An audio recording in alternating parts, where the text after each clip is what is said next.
Ľudia, ktorí či už náhodou alebo so zámerom spoznať Lučenec, sú milo prekvapení nielen upravenými fasádami domov, zaujímavými stavbami kostolov, ale aj možnosťou zúčastniť sa na zaujímavých a atraktívnych podujatiach, v ktorých býva v meste Lučenec v priebehu roka niekoľko. Medzi ne určite patria jarmoky.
Kalvínsky kostol patrí medzi najvyššie budovy Lučenca. Na jeho 64 metrov vysokej veži kráľuje kohút, ktorý sa otáča v smere vetra.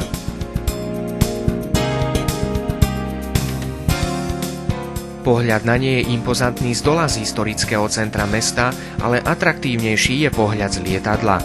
Takú možnosť majú aj parašutisti, ktorí trénujú na letisku v Poľkovciach.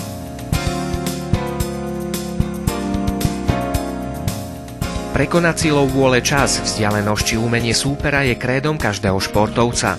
Toho, ktorý bojuje sám za seba v individuálnych športoch, ale aj toho, ktorý je súčasťou kolektívu športového tímu.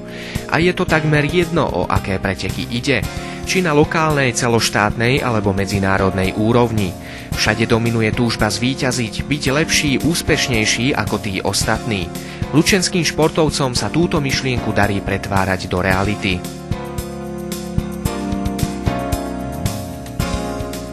Mesto Lučenec je prirodzeným geografickým, hospodárskym ako aj kultúrnym centrom nášho Novohradu. Historicky sme tu mali priemysel, čo sa týka v našom meste Lučenec, potravinársky, textilný a strojársky, a v tomto sme mali aj profesne zamestnaných ľudí. Ekonomické zmeny, ktoré nastali v našej spoločnosti, naši ľudia sú šikovní, prekonali ich, čo dôkazom je aj založenie nových firiem, ako aj obchodných reťazcov. Máme tu dostatok vysokých škôl, veľmi veľký počet stredných škôl, tak nie je problém so zamestnanosťou a s rekvalifikáciou ľudí.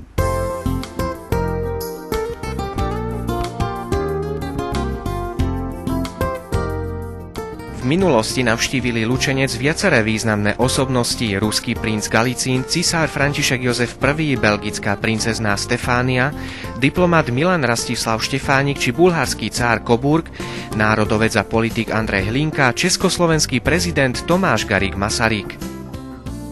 Osudy miest boli, sú a budú späté s osudmi ľudí. Lučenec je mesto bez jedinečných superlatívov. No ak by sme spočítali jeho jednotlivé prednosti, krásy a možnosti, zistíme, že upúta každého. Do Korán otvára svoju náruč tak v zime, ako na jar, v lete či na jeseň.